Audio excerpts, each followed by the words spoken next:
Hello, everybody. Dan Lucas here from Credo, and today I am bringing you this video from where it all started, my basement.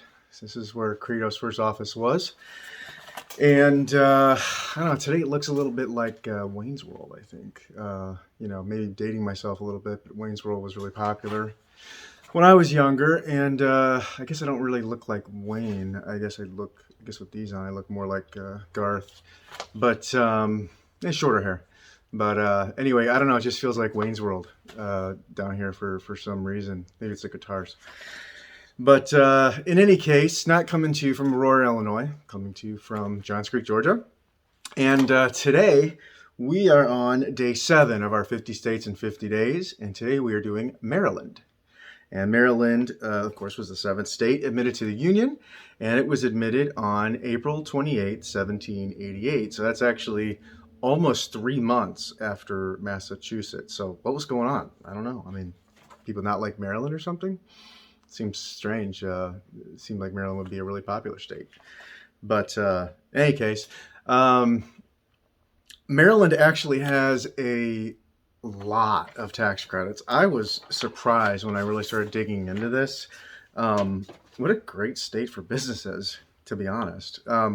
They have a lot of credits in the area of biotech and cybersecurity, a ton of credits for cybersecurity.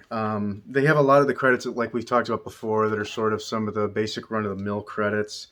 I think that's what you'll see is a lot of these states that have a lot of the states that are really trying to use tax credits to spur on business. They're going to have a lot of the staples, a lot of the bread and butter type of tax credits, especially the ones that are same as the federal credits that you can double dip on. So I would say that Maryland is a pretty tax credit rich state. So I knew they had a lot of tax credits, but when I started digging really deep, they have a lot, and it's a pretty generous state as far as tax credits, which I didn't realize. So I've learned something today as well.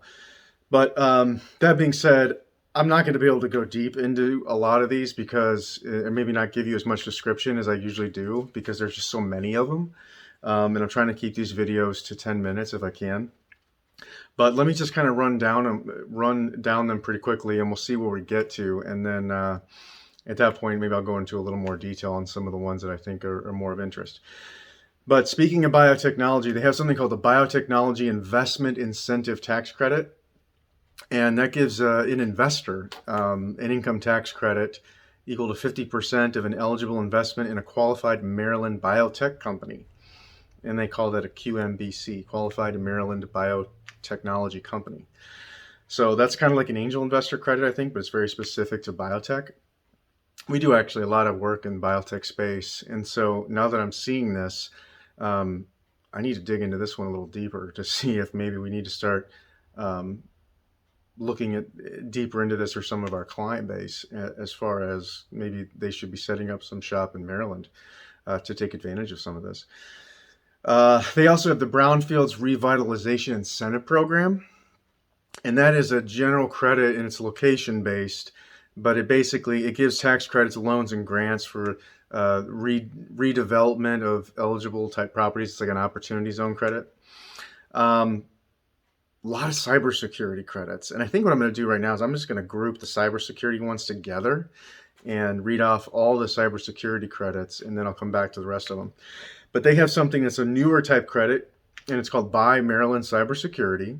And you get an income tax credit if you have 50 or fewer employees. So it's a small business credit or a small business type credit. And you get a tax credit of 50% of the purchase price if you qualify. They also have the Cybersecurity Investor Incentive Tax Credit, which is a refundable income tax credit to qualified investors if you invest in a qualified Maryland cybersecurity company. It's very interesting. They have the Employer Security Clearances Cost Tax Credit, and that's called the ESCC. And that's an income tax credit related to federal security clearance costs and construction of sensitive compartmented information facilities. So it's real estate type tax credit. Let's see. Those are the heavy cybersecurity ones.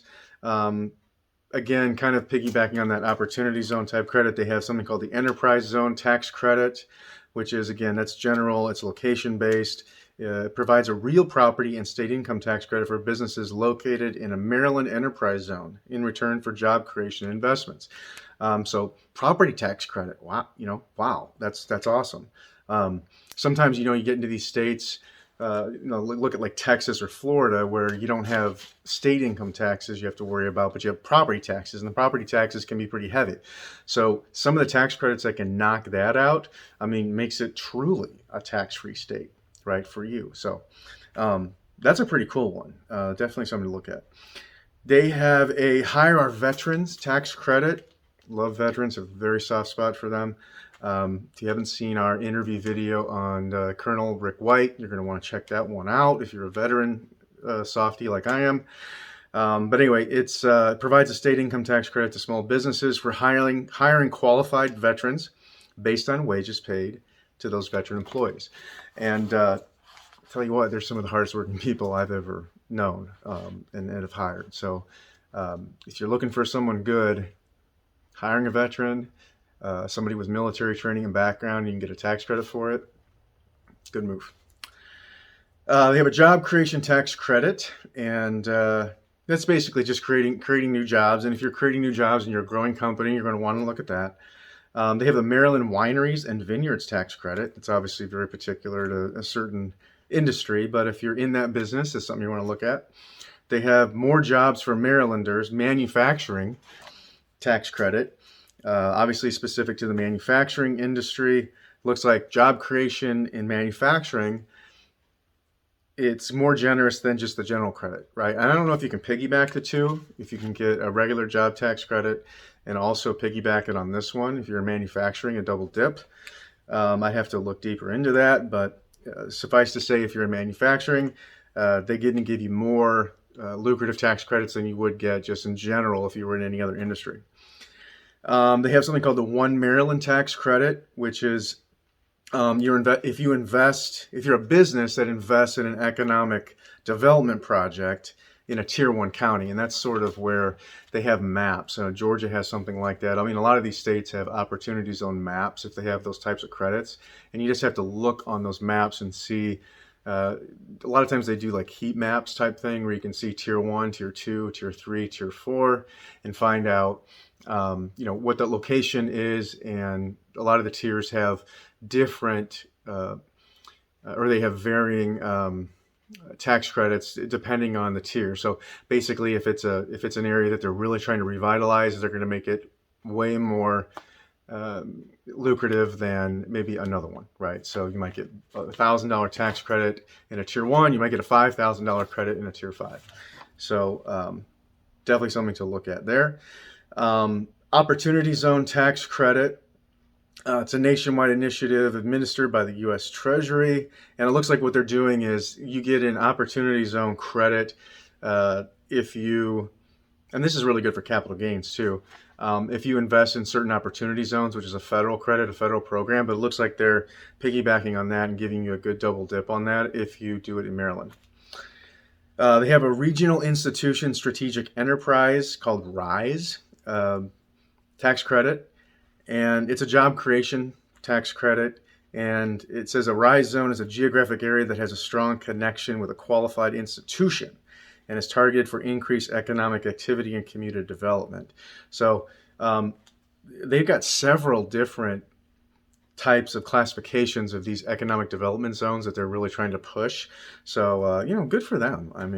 Honestly, I wasn't... I never really had maybe a high enough opinion of Maryland as far as being business friendly, but I might be changing my mind here. They've got a lot of good stuff going on. They have a research and development tax credit, which is nothing new. We've had a lot of states that have had that so far. It's another one you can piggyback on with federal. Again, that is one of the most missed tax credits that I see. These are the R&D credit.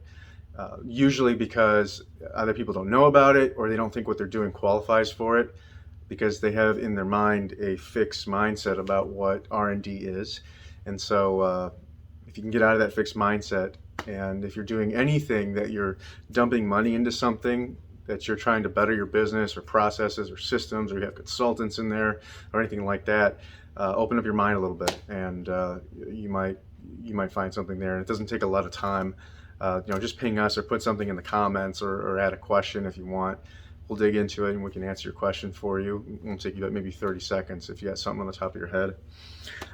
They have this is a new credit or a newer credit. It's a small business relief tax credit. And it's a refundable tax credit, meaning you don't have to necessarily owe tax to get it. And it's available to small businesses that provide their employees with paid sick and safe leave. That's pretty cool. So let's see if there's anyone we want to dive into a little bit more. I think that kind of sums it up. I mean, a lot of it is geared towards smaller businesses. So if you're in a 50 employees or less, you're going to get a bigger bang for your buck on some of these. But all in all, I would say that in Maryland, if you are in business, and if you are, especially if you're growing, I mean, if you're a growing business and you're hiring people, and if you're a growing business, you're probably investing in your business too, because one goes with the other. You have got to research the Maryland tax credits. I mean, there are so many, and it looks like they are very generous, and it looks like they are, they're so broad. And so it's almost like if you have a growing business, it's almost like I don't see how you would not qualify for at least one of these. And probably a bunch of them. So again, if you're in Maryland, you're going to want to dig into these. So again, they have a lot of location-based type credits. So if we kind of want to sum it up and categorize them, a lot of location-based credits that have to do with economic development or revitalization. Biotech, that's a great, if you're in that industry, Maryland loves biotech apparently, and so you need to look at credits for that. Cybersecurity, that's another one that they're focusing on, which I don't see in other states. Let's see, the Wineries and Vineyards tax credit, that's kind of unique. I don't see that in hardly any states. And I mean, small business, if you're providing your employees with good benefits and sick leave and stuff, especially with all the COVID stuff, you're going to want to look at that. So again, any questions on any of these? I wish we had more time to dive deep into them. Again, I got 50 videos to make. I'm trying to keep them to 10 minutes.